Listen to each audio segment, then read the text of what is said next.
She is there. Look at her. Hi, Elaine. Hi. Oh, so great to be with you. And can you guys hear me okay? I'm good? Yeah, there was a little rustling for a second, but now we can hear you. Okay. Okay. I love what we were talking about with the antecedent event and how it affects all of us, right? Not only our students and friends on the spectrum because we're all neurodiverse, really, and we're all impacted by our environment and our sleep and all of that. And I love what you were sharing about. I used to remember I would get phone calls that would say, out of nowhere, Neil just, took everything off the table in the cafeteria, and then going, really, out of nowhere? Yeah. And then you kind of do the steps backwards and you realize he didn't want to go in the cafeteria in the first place. Right. And he asked to leave and they said no. And then a group of cheerleaders came in and started screaming and yelling. And then someone dropped a tray, and then out of nowhere, Neil threw everything off the table. And what did they do? They took him out. Well, what did he want in the first place? Yes, he wanted out. He wanted out. In He the won. first place, right? And so it's so much about, like what you were saying, I was just remembering it. It's so much about listening and listening early on to what our kids need and want, so that we aren't caught in that out of nowhere, right? Yes. Yeah, it makes me crazy when people who should know better, because I'm a former teacher, and it's not like this information isn't available to teachers when they're like, yeah, and I get it. When people are new to the game, they go, my child is engaging in this behavior that's just random. It has no reason, it has no purpose. And that's one of the first things that we learn is that doesn't exist. Everything we do, everything our kids do, there's a reason for it. It's some form of communication. So thank you for reminding us. But Elaine, I said that you're the wonderful mastermind behind the Miracle Project, but I forget to identify you as a wonderful mom. You have a fabulous son, Neil, that is very well known in the autism community, a lovely soul and a talented soul. Sometime I want to, it's been on my list of things and then I just haven't done. I want to come and like garden with Neil. I know he's got a particular green thumb. But you are a fabulous mom, and that's sort of how you came into this community. But fortunately for us, you have shared what you learned along the way in so many different ways and created. First, there was autism. Well, there was the Miracle Project and there was Autism the Musical. Now there's Autism the Sequel, and so many other things that you do, and you help. You have classes and you have kids that perform all over the place, and you do live original shows that are just breathtaking. They always take my breath away. So you kind of have your hand in every single pot, don't you? Well, it's the creative spirit, right? We do what's needed and show up with what we're able to do and what we're able to give. And my gift is creativity and putting on shows with all abilities. So I think that's we do what we love and we do best. So I feel really privileged that I get to do what I love and bring it to the world. And we should say that, you've been doing this for quite a while. How many years has the Miracle Project been going strong? Shannon, we started really in November of 2004. So, and our first show was in 2005. So we're going on 15 years, and 15 years, and we're going to be sweet 16, next for our shows. So I'm really excited. And because of the pandemic, we pivoted to a virtual format, and the challenges of the pandemic is the isolation, the depression, the anxiety. And so we've really brought our programs to those who need it most, which is really all of us, and about creating community. So all of our classes are virtual now. We have people from literally all over the world attending our classes. And so it's been where we sing and dance and act, and we also have social skills that are evidence-based, and social skills we get to practice real world types of things in a safe, fun environment. So I feel really grateful that we can be of service at a time when our friends need it most, when I need it most. I mean, my happy days, my happy time is when I'm in class with my friends and my students. Yeah, I'm, like everybody else, no one is loving COVID. Nobody's loving the isolation. Like we're all, struggling with it. But I gotta say, I'm always trying to look for what have we learned in this time? How are we growing during this time? What can we make the most of during this time? And I have to say that one of the biggest blessings I have seen is that so many people like you went, okay, I'm not going to be able to do it this way. So how can I do it? And I think that we've all learned about what can happen. And for years, we had people who would write in and say, well, I love hearing about the Miracle Project, but, I'm in Delaware. And do you have it here? And now you are in more places than just Los Angeles, and you do go and do workshops, in different places, and go and set it up so that even after you leave, that there is the capability of it existing. But nothing like now when you can get to people all over the world. I just love it. So I'm just noticing in the chat that we do have a guest, that Michael Stein is here, and I want you to introduce him, Elaine. Absolutely. Well, I'll give a little bit of antecedent event to that, but just to piggyback first of what you said is, yes, we do the Miracle Project trainings all over the world, and I'm still doing it. I've been in Washington D.C. from my couch. I've been in Detroit from my couch. It's been really wonderful, where we're training people and speaking about the Miracle Project. But yes, right now we're virtual, and we've got people as far away as Denmark and Delaware and Wisconsin, everywhere coming to our classes. So I do want to make that available to your viewers. And I want to give, and then one other thing about what you were talking about with the antecedent event is that it's never too late to start the day over. Mm-hmm. So by knowing that we're off center ourselves, by practicing mindfulness and getting centered and reminding ourselves of what is good, what is the air that's blowing on our face, somebody's smile, just reminding ourselves of where we are can actually help restore us to what we need so we can be there for our kids. So that being said, I wanted to share some background on a very dear friend and a brilliantly talented musician, singer, songwriter. He's a cantor at a synagogue in Los Angeles. And Mike Stein has been a dear friend for many, many years, and we've always wanted to collaborate. He is a cantor at a synagogue in Los Angeles, and he also works with churches in inclusion. And he, a multi-faith, he called me one night, like 10:30 at night. And Mike is a night person and I'm a morning person. So he calls me one night around 10:30. I'm kind of half asleep and he's wide awake, very upset because he had worked with a group of students from his choir. And he can tell you, he worked with a group of students from his choir, and they were asked to be in a commercial, students that have disabilities to be in a commercial, an inclusive commercial. And of course, they were all excited and they worked really, really hard learning the song, self-taping. And he found out that they were edited. They were on the floor and not put into the final product. And he was all upset and said, can we do something together? We're like, of course, because the whole thing about the Miracle Project is that it is a program that is fully inclusive. We're not a program for people with autism.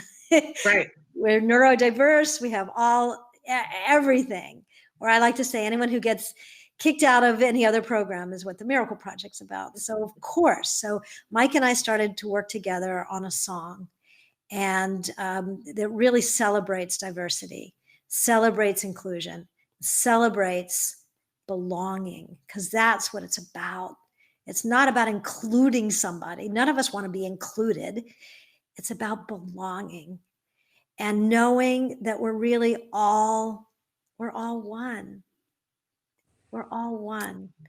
So Mike and his genius, and I do have to say he also was in the original cast of Jesus Christ Superstar. So that's amazing. He's amazing. He gathered together. The Miracle Project produced this video, which I guess I'll introduce Mike and then we'll see. And so the Miracle Project produced it with Mike, and he brought in so many of his good friends, which are incredible performers and celebrities and just amazing people. And we brought in the Miracle Project performers and the Kol HaTikva performers. And Mike, take it away. All right. Well, that's a great introduction. Thank you. Thank you. And yeah, you know, we wanted to make something that said, there's no reason for us to be on the editing floor. We are everything you need. We are holy, right? And with the idea of being holy and being, you know, holy in actually in Hebrew is kadosh, which means set apart, which means but set apart in a way that that it is more beautiful and more important and more necessary in life, right? So the whole idea was holy, holy. We're made of one breath, all of us. We are always who we are. What you see is what you get always. It's an expression. It's an expression of who these young people are that are a part of our choirs and our groups. And I brought in a friend of mine who worked for nothing, just as a favor. He was Aretha Franklin's arranger, director. There was one big Motown person on the phones at the same time that I called him, and he said, you know, I just hung up with I don't remember who it was right now, you know, but I want to talk to you. So he helped.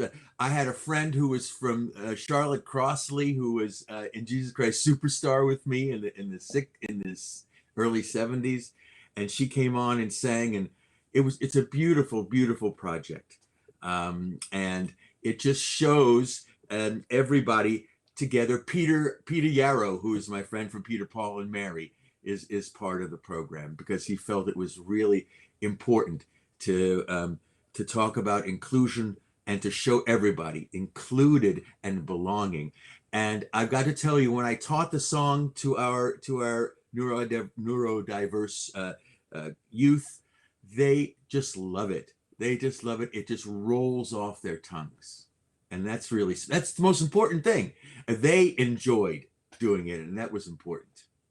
Well, we've got to show this. So we have your permission to show it right now? Absolutely. Okay. So I'm not sure whether we need to mute our microphones or we'll be heard, but Traven, go ahead and roll that tape so we can see this wonderful video.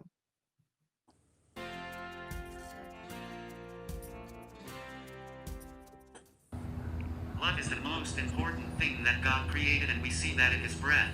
God's breath is what lives in us all.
ignored. We are part of the story. The past, the present, the future before us. Not an afterthought. You thought you could ignore us? We are whole. We are holy. Holy, holy.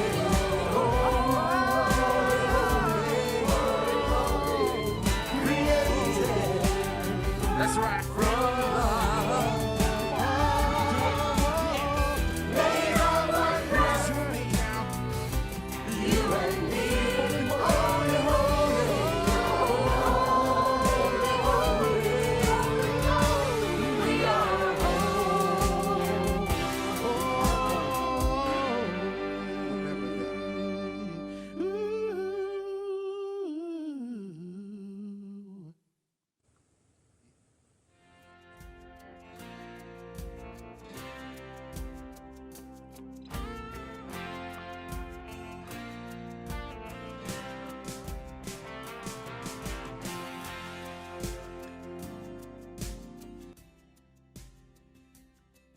So wonderful, you guys. Thank It's you. beautiful. Thank It's you. absolutely beautiful. Now, if people want to watch that again, where can they go to find that online? So they can go to the Miracle Project website. It's on our homepage.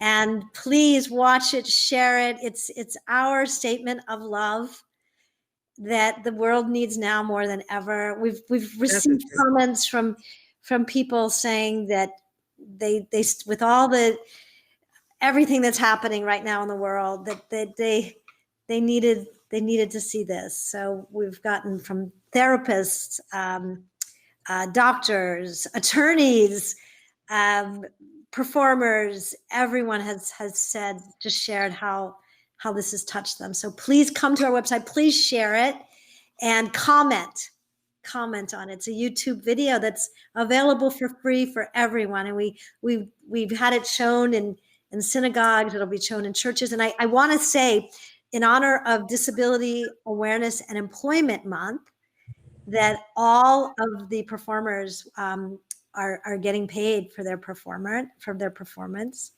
And we were gifted a donation from some wonderful grantors, as well as the Jewish Community Foundation, Jewish Federation.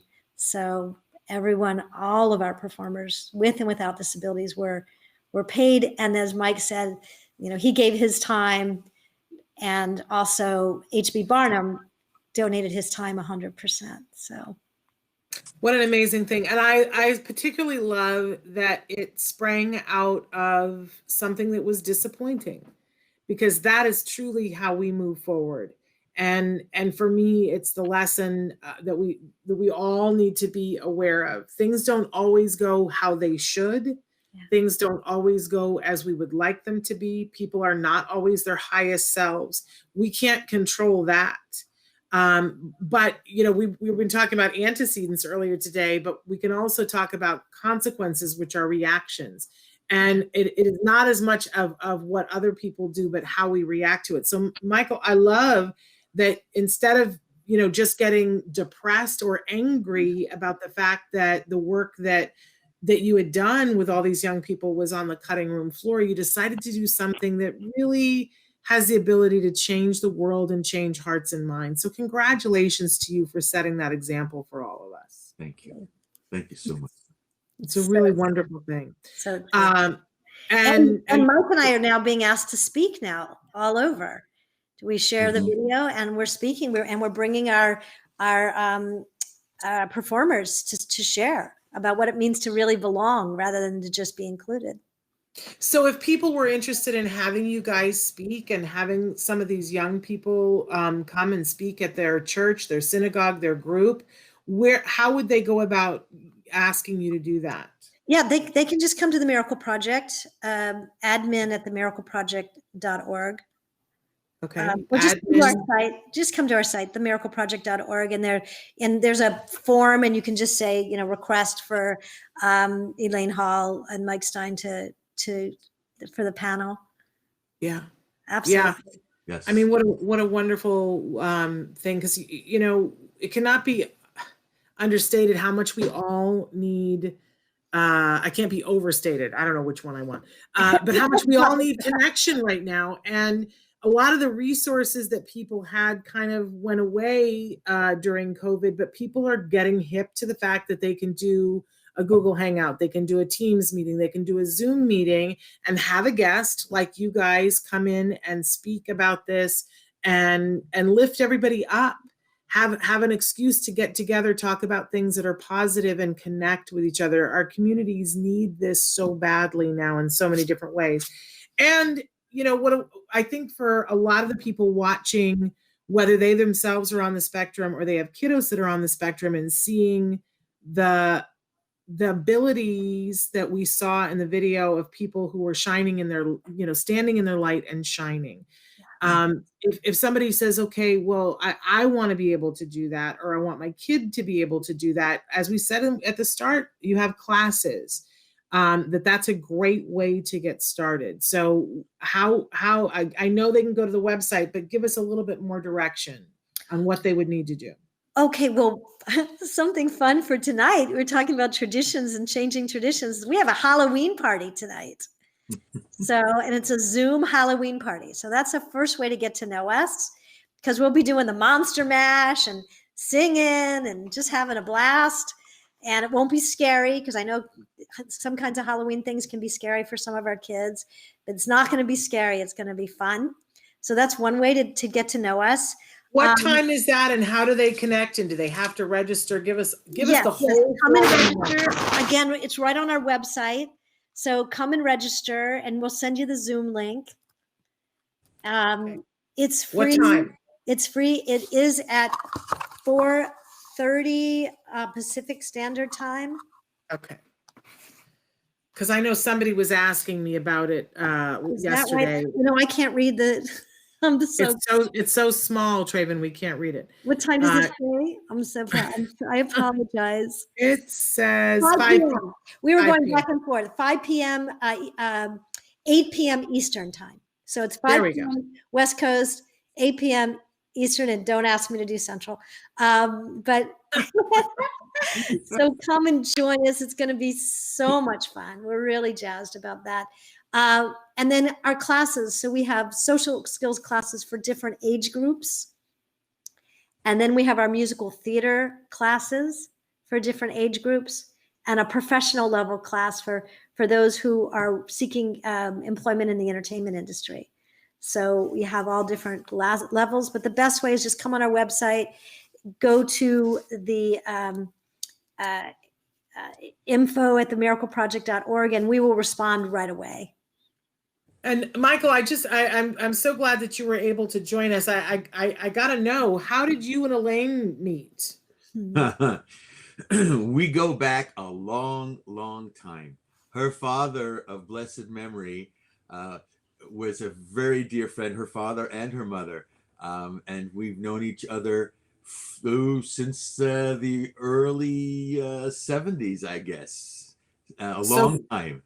Yeah. Well before autism was her calling. Yes. But how wonderful that you guys can connect on so many different levels, including that. Because you know what I always say, old friends are the best friends, but old friends that have that you knew before you became part of the autism community, who stayed with you and got involved with you, are the best. Best. It's a dream come true. It's, you know, we've crossed paths here and there because of the work we were doing, and we said, we got to get together. And then, as Elaine said, I called her one night and I said, I don't know how to deal with this except to do something, you know, and we did, and I'm so proud of it. I do a lot of work, and I say, I'm done with it.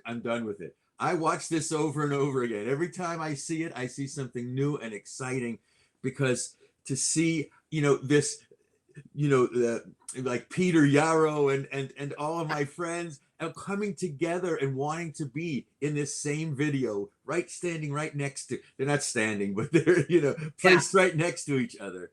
It's just, so can we expect more along this line? Is this just the first of many that you guys are going to collaborate? Yes, we're going to be applying for grants, and this is the first of many. I mean, Mike is a prolific writer, and I'm a storyteller. So together we really come up with, we have so many ideas, and it's Mhm. all about belonging. It's all about belonging. Fantastic, you guys. And wait till you hear Mike sing. Well, you heard him on the video, but wait till you hear him. Yes. So he'll be singing, and yeah. Well, I look forward to a concert in the future, whether it's something that's online or, of course, we all long for the day when we can be in a room together. And you know, hopefully sooner as opposed to later. But I just want to thank you guys so much for doing this at a time when we all need it, and for creating work for individuals on and off the spectrum. What a wonderful, wonderful thing. We hope that you guys continue to do. And Michael, thank you so much for taking the time to be with us this morning. We weren't sure if we were going to have you, but this is just a wonderful treat. Thank you. Thank you for having me on. It was really wonderful. Thanks. Fabulous.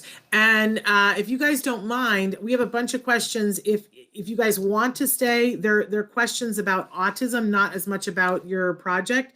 You know, I don't know if you want to stay for that, or I'm going to field them. Would you like to stay or go? I'm good till 11. So if I can help answer anything, I'm happy to. I always love hanging with you, Shannon. So Michael, would you like to?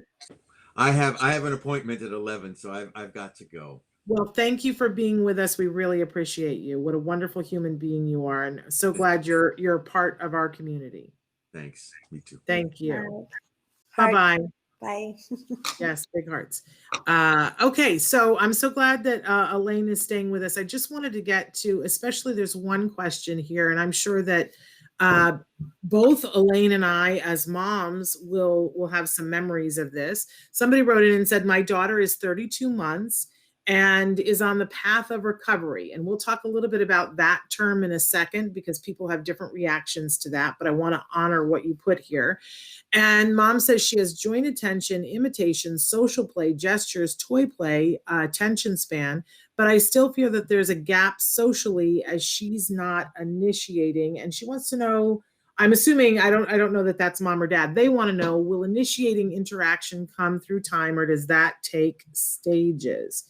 And I want to address the question first, and then we'll go back and talk about the term recovery, because I know that that's very reactive for a lot of people. I'm saying good morning to Helen too. Hi, Helen.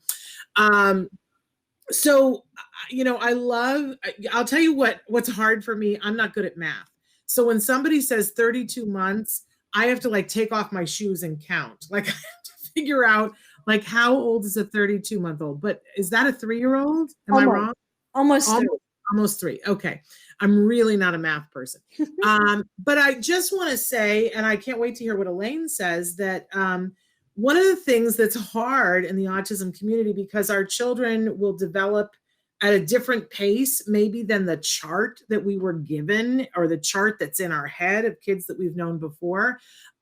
It's still, we need to be careful that we don't have an expectation that they be able to do something that isn't even on the chart that I don't like, right? But at that age, social skills are, for anybody, are not where we hope that they will end up, because it's where the beginnings, the very beginnings of social skills starts to emerge. So in that long list of abilities that your child has, I just think you're doing really well. If a child has joint attention, the social stuff, there are stages, but it does take time, and it takes a while for other things to be in place, and there are precursors. So I just want to tell you, you're doing a great job, and to be patient.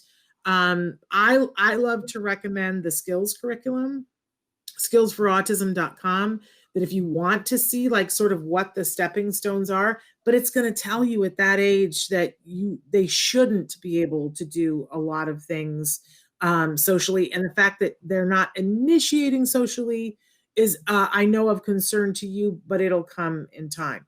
That's what I want to say about that. But Elaine, you work on things in a very unique way, with students meeting them in play and doing a play.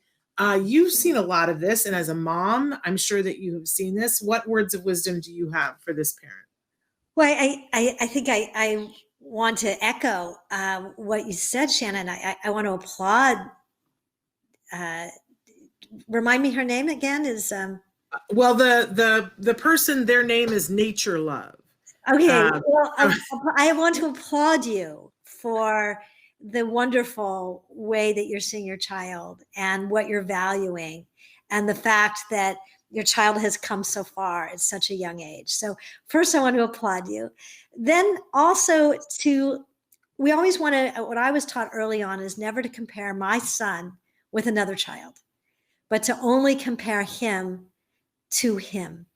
Where is he today that he wasn't yesterday? And in that respect, with initiation, we always want to look at where are they initiating? So rather than what are they not, where do you see your child initiating? Maybe with the simple wants and needs right now. And that's great. And one way to encourage that is to have neurotypical playmates around. I was encouraged early on to have neurotypical playmates to help model. And that is what we do at the Miracle Project, but also what I did as a mom. And then something for everyone, Shannon, I know, we've talked about this quite a while. Some of in the older literature, they would say there's a window of opportunity. And if you don't acquire these skills at certain age, you're never going to get them.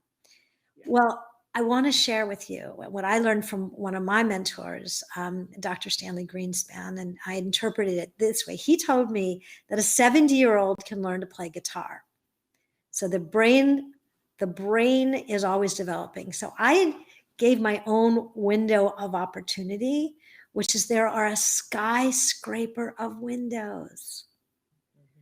So we have students who don't acquire certain social skills. They come to us, they're 15 years old, and they're able to acquire incredible social skills, commenting on another person, giving compliments, sharing their thoughts and ideas. I also now work with a 62-year-old, a 60-terrific-year-old who had recently been diagnosed. Wow. And has developed all kinds of skills that never thought was possible. So I just want to encourage you and all the parents to keep on the path, stay open, stay resilient, stay loving, and watch for what they are doing rather than what's not happening. I love that. And then I just want to take a second to deal with the word recovery, because it's always a trigger here. Yeah, I've had many friends, self-advocates, individuals who are on the autism spectrum who've asked me very politely to stop using the term, and I have tried to stop using the term as much as possible. My agreement with them is I will stop using the term, but that I won't stop talking about the concept of it. Mm-hmm. That there is a concept of, there's the diagnosis of an autism spectrum disorder.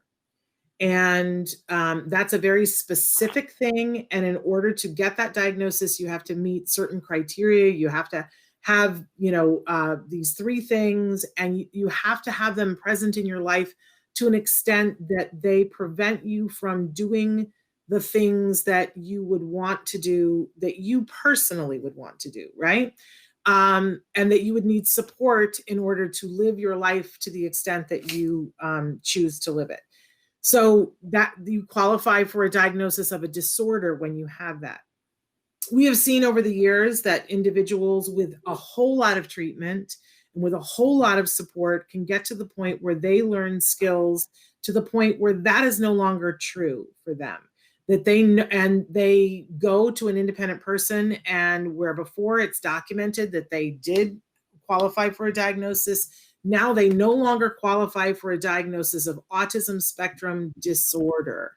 And I keep hitting the word disorder, not because I like it, because I don't like it, but I want to acknowledge that there is a difference between that. I have met many individuals, and I'm sure that Elaine has too, that have, at some point were diagnosed with autism, but we cannot say that they are disabled and they don't have a disorder. And they are living big, huge lives. And some of those people need support and some of them don't.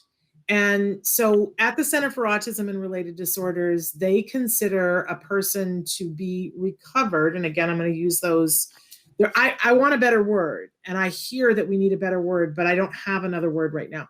But when someone no longer qualifies with a professional who can diagnose, no longer qualifies for the disorder, when they are able to go to their workplace or school and get at least a C average with no support, and when they need no other supports in their life, then the Center for Autism and Related Disorders considers those people to be in the recovery category. Doctors now, I don't know if you know this, Elaine, they classify that as autism in remission, because we do not have yet words for this. But I want people to know that it is not, it is, I've seen it personally. It happens, it can happen. It does not happen for everyone, but I have seen individuals gain skills to the point where they cannot qualify for the diagnosis, and they don't need supports in their life.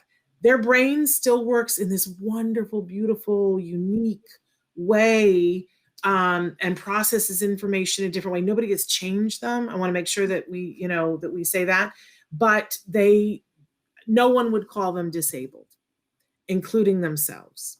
And they don't need more support. But I know that for a lot of you, it's a word you don't like, but I do believe in the concept. But Elaine, I don't know if this is something, and I'm putting you on the spot here. Do you want to say anything, or do you want to plead the fifth? No, I mean, I think you summed it up beautifully. I always love leaning into neurodiversity. And like one of my best friends is Dr. Stephen Shore. Have you had him on the show? We have interviewed him in many different places, and I keep talking about having him on the show. We need to have him. But we've interviewed him. He's been on the show, just not in this format. Got it. You've done so much. Anyway, I can help make that happen too if you want. But anyway, he's one of my closest friends. He is a professor at Adelphi University. He is, as he says, the one of the only professors who teaches about autism, who shares that he has autism, though many people in universities have autism. And he travels all around the world and speaks about autism, and now, from his couch. So one would look at him and say, oh, you are recovered, right? But the reality is, because of the way his brain works and the way he processes and the way he cares for himself and the way he's learned to respect his unique profile, he, in his own being, qualifies boldly as being on the autism spectrum. So I think it's individual. I always have trouble with, and I hope this isn't controversial, but I have trouble with being defined externally.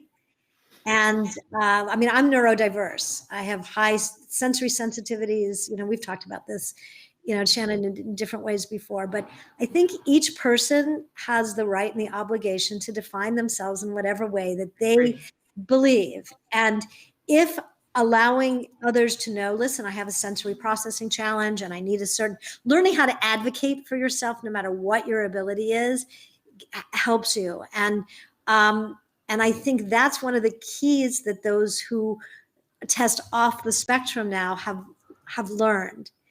Yeah. And it really goes back to the first question too, really, is that what is the child, what is the adult able to now do where they can advocate for themselves, provide the necessary supports so that they can function.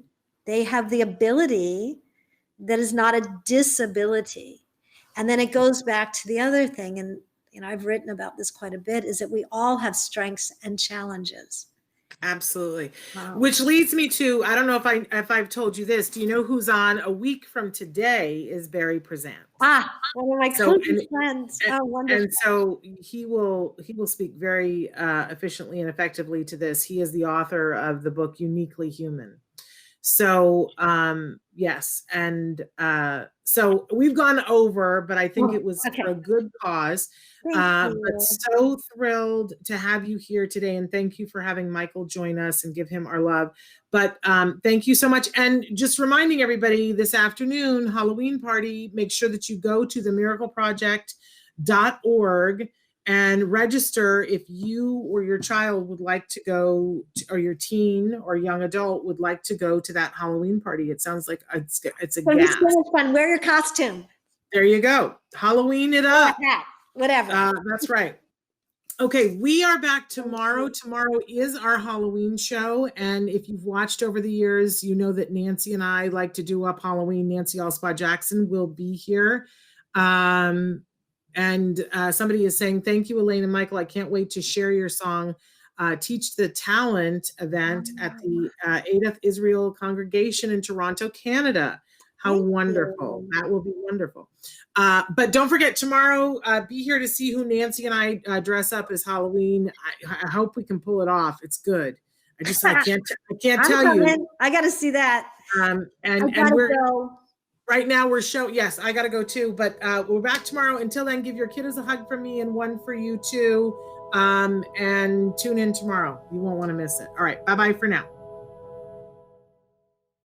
Hey, thanks for watching Autism Live. To subscribe, click here. And if you'd like to check out some more of our videos, click here.